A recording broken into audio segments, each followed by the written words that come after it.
Kumusta na kayo mga magiliw kong taga-subaybay? Sana nasa mabuti kayong kalagayan diyan. Ang kwentong ating bibigyang buhay ngayon ay ang kwento ng aking Lola Tabinay. Ito ang kwentong hindi ko makakalimutan sapagkat ito ang unang kwento na aking narinig sa aking lola. Ang kwentong ito ay mula pa sa kanunuan ng aking Lola Tabinay. Walang kamatayang kwento patungkol sa buhay ni Juan at ang kaharian. Nakatira si Juan sa malayong lupain kasama ng kanyang lolo. Juan, apo ko, pumarinig ka. Meron akong sasabihin sa iyo. Ano po yun, lolo?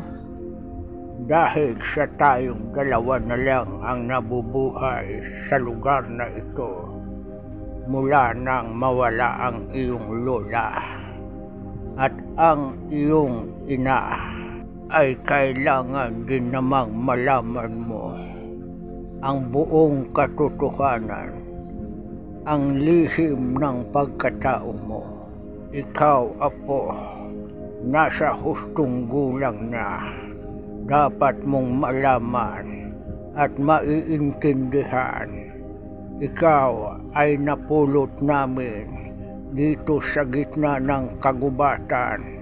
Maliit ka pa lang noon. Sanggol ka pa lang nang mapulot namin. Hindi kami ang totoo mong mga kadugo. Hindi namin alam kung sino ang totoo mong mga magulang. Kaya dapat mong tuklasin ito, apo, bago ako pumanaw sa mundong ito. Lolo, kayo po ang lolo ko. At alam ko dito na po ako lumaki sa kagubatan. Kaya alam ko ikaw ang lolo ko. At ang ina ko dito ko na rin nakita. Maging ang lola ko. Apo, masama rin ang loob ko kung ako'y iiwan mo. Mag-isa na lamang ako. Subalit wala akong magagawa. Gusto kong magkaroon ka ng magandang kinabukasan. Wala sa gubat ang iyong kinabukasan. Nasa kapatagan, apo. Samantalang sa isang kaharian, nag-aalala na si Haring Darmo sapagkat siya ay matanda na.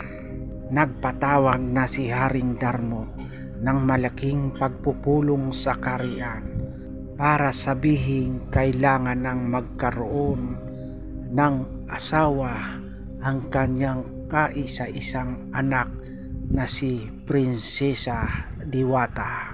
Pinatawag ko kayong lahat para sabihin sa inyo na gusto ko nang magkaroon ng mapapangasawa ang aking anak na Prinsesa Diwata.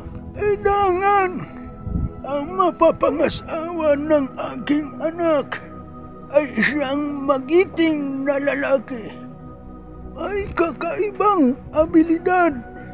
Yan ang gusto kong mapapangasawa ng aking mahal na prinsesa para humalili sa aking kaharian, para magiging hari.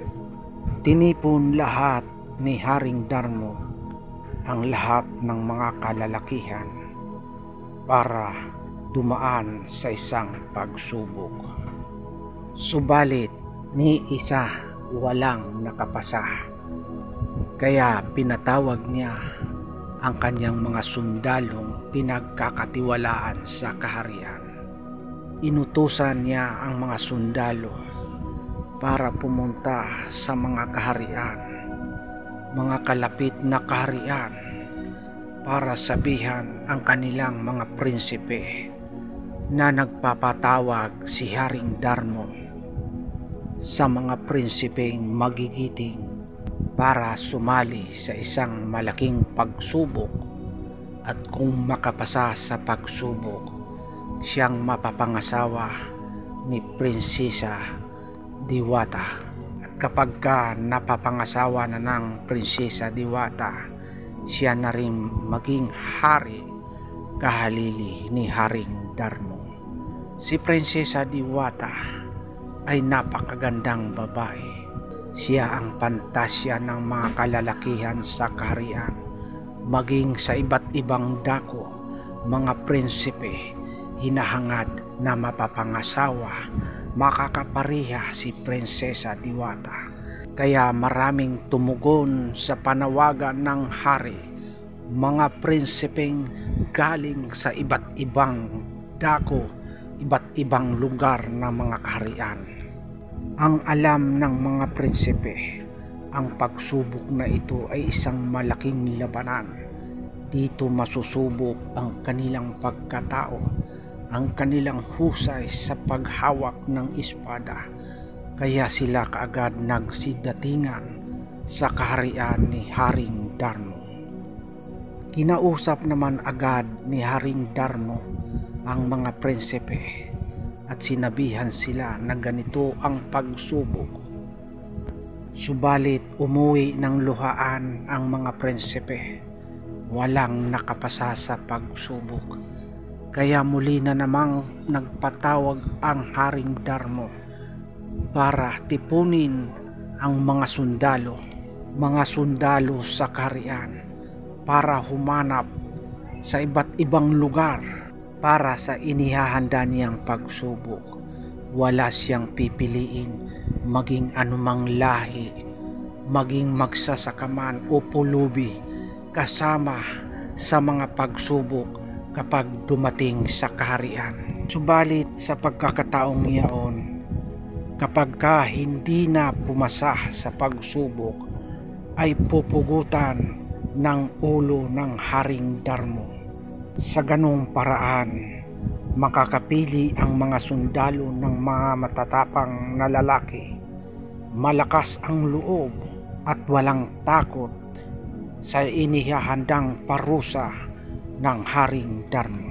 Nagsialis na ang mga sundalong inutusan ni Haring Darmo. Lahat ng sulok, lahat ng kinapal, lahat ng lugar ay pinuntahan ng mga sundalo, hanggang sa dumating ang mga sundalo sa lugar ni Juan at ng kanyang lolo. Narinig ng lolo ni Juan ang panawagan ng hari, kaya dali-dali niyang sinabihan si Juan. Juan, apo ko! Nasaan ka, apo? Humarinig ka, may ibabalita ako sa iyo. Ano po yun, lolo? Apo, may panawagan si Haring Darmo. Ito na ang pagkakataon mo. Pumunta ka sa kaharian, sumali ka sa isang malaking pagsubok, at kapag ka nakapasa ka sa malaking pagsubok, mapapangasawa mo si Prinsesa Diwata. Ito na ang sinasabi kong kinabukasan mo. Pero lolo, narinig ko din ang sinasabi ng mga sundalo. Kapag ka hindi ako nakapasa sa pagsubok, pupugutan ako ng ulo ng Haring Darmo. Alam mo, apo, may tiwala ako sa iyo. Ikaw yung lalaking magiting dito sa kagubatan. Ikaw ang kakaibang lalaki dito sa gubat. Nakakausap mo lahat ng hayop. Taglay mo ang kakaibang abilidad. Apo, sige na. Pero lolo, maiwan kitang mag-isa. Huwag mo na akong alalahanin, apo. Kaya kong mabuhay na mag-isa. Tumuloy ka sa kaharian. Si Juan ay isang makisig na lalaki. Taglay niya ang kakaibang abilidad. Nakakausap niya ang iba't ibang hayop sa gubat. At mapagmahal si Juan sa kalikasan. Kapag may nakikita siyang mga nag-aaway na mga hayop, ito ay kanyang inaawat o pinaghihiwalay. Pumayag na rin si Juan bandang huli.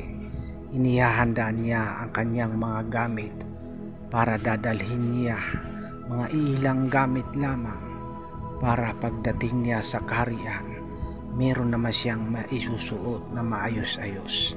Habang naglalakad si Juan papuntang kaharian, may nakita siyang isang dalag na tuyuan ito ng tubig.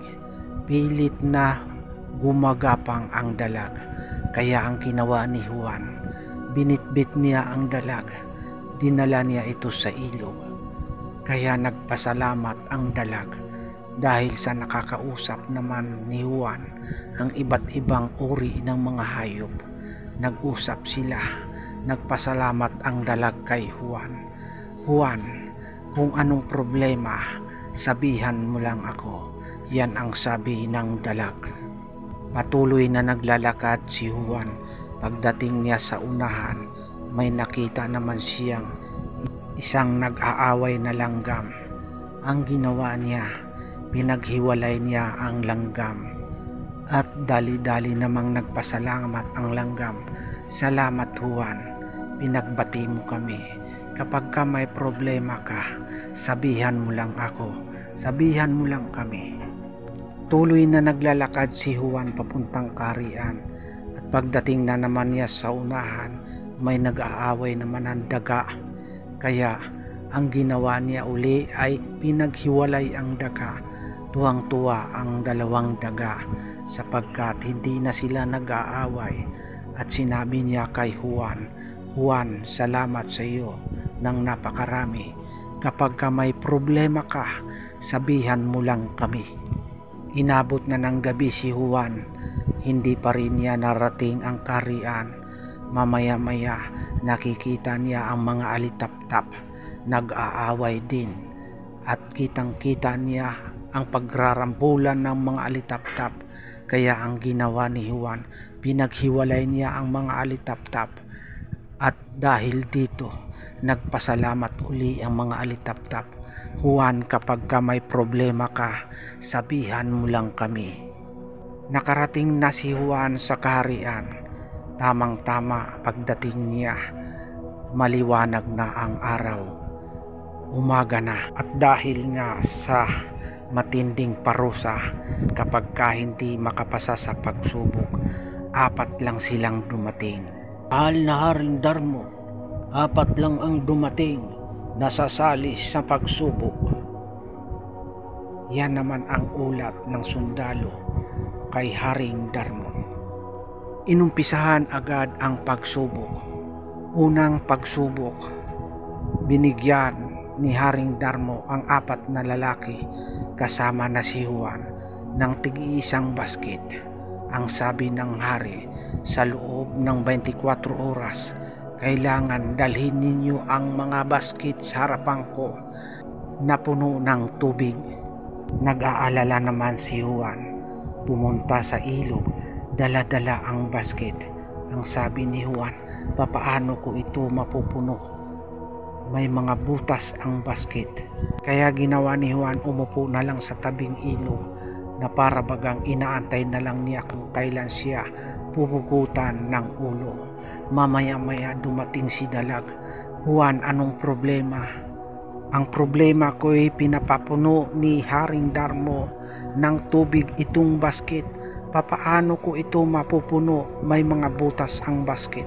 Ang sabi ng dalag, huwag kang mag-alala Juan, ilagay mo lamang ako sa loob ng basket at ito'y lalawayan ko.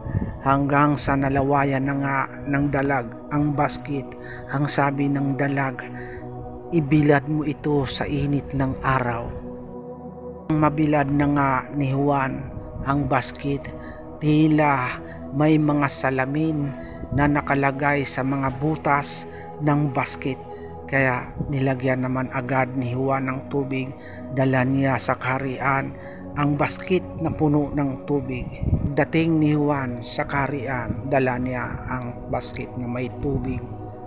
Kitang-kita na niya ang 3 niyang kasama. nakatali na ito at pupugutan na ng mga ulo ni Haring Darmo. Napugutan na nga ng ulo ang 3 lalaking kasama niya. Si Juan na lang ang nagpapatuloy sa pagsubok.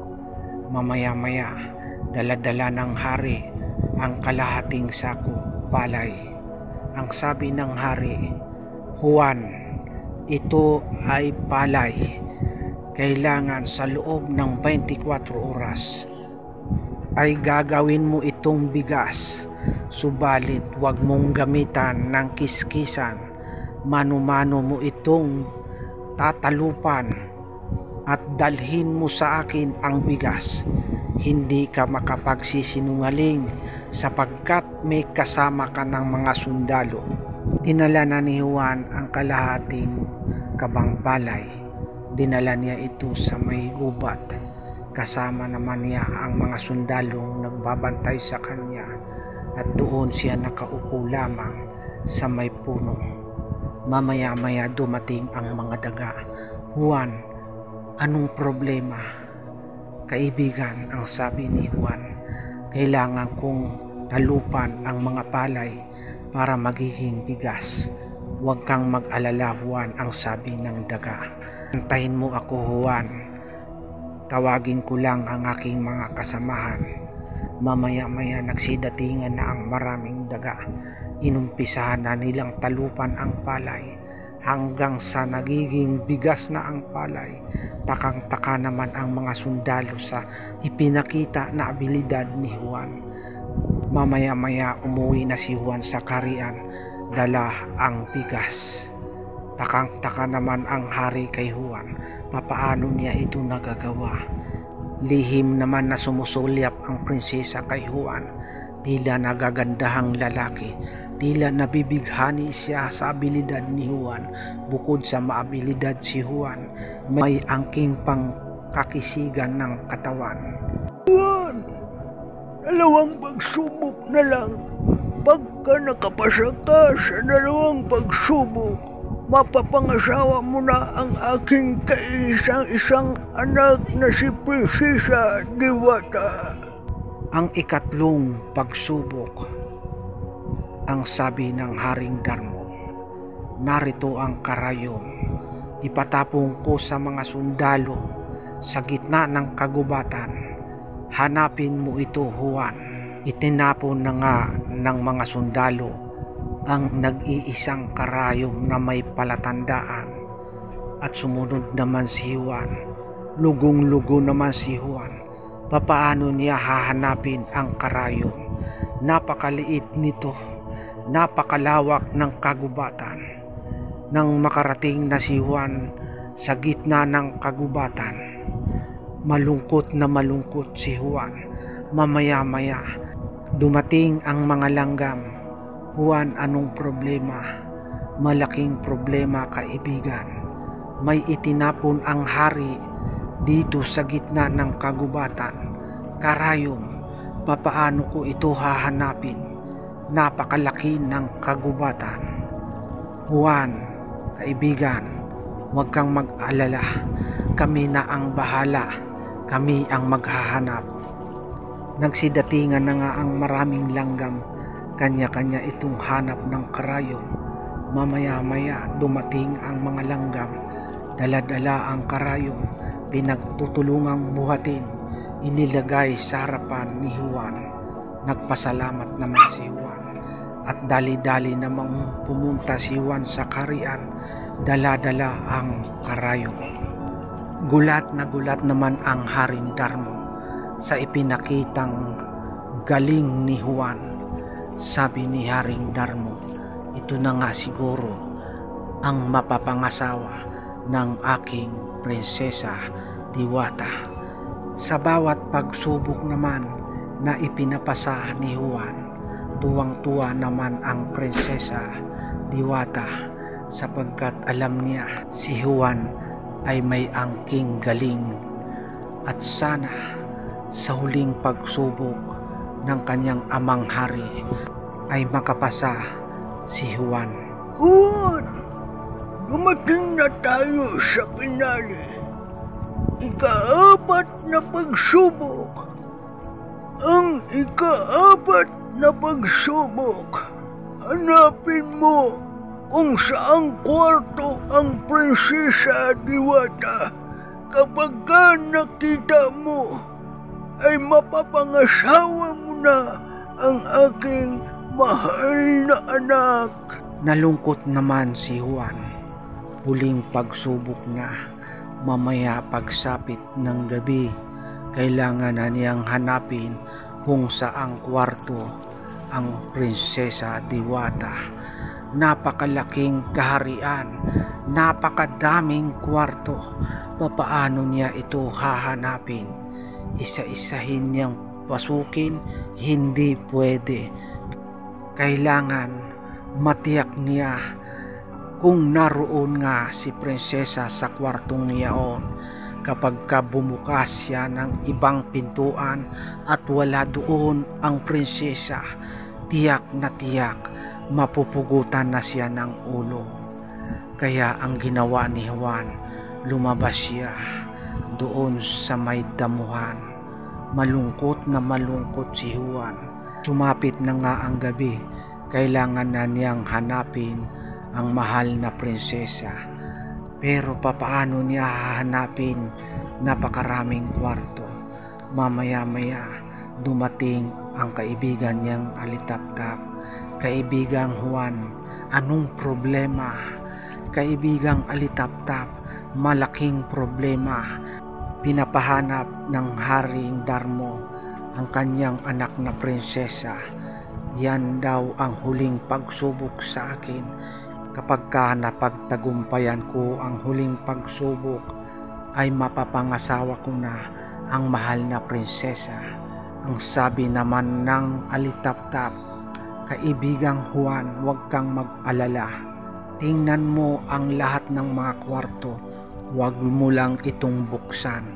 Kapag nakikita mo may alitaptap sa pintuan, yun na ang kwarto ng Prinsesa Diwata. Pinagmamasdan na nga ni Juan isa-isa ang mga kwarto. Tinitingnan niya kung may mga alitaptap. Mamaya-maya nakarating na siya sa dulo, doon sa may bandang likod ng kaharian. Nakita niya ang liwanag ng alitaptap. Binuksan niya kaagad ang pintuan. Kitang-kita niya ang Prinsesa Diwata. Ang ganda ng Prinsesa Diwata. Nilapitan niya ito at kinausap. Lihim naman na napapangiti ang mahal na prinsesa. Tuwang-tuwa ang mahal na prinsesa na si Juan ang nakapasa sa lahat ng pagsubok. Niyapos niya si Juan bilang pagbati kay Juan na siya ang nakapasa. Kinabukasan, nagpatawag na ang hari ng isang malaking piging, isang malaking handaan sa pag-iisang dibdib ni Juan at ng kanyang anak na si Prinsesa Diwata. Lumipas ang mga araw, mga buwan, mga taon. Si Juan ay naging hari na ng kaharian at ipinasundo na rin ni Juan ang kanyang lolo sa gitna ng kagubatan. Kasama niyang namuhay ang kanyang lolo sa kaharian.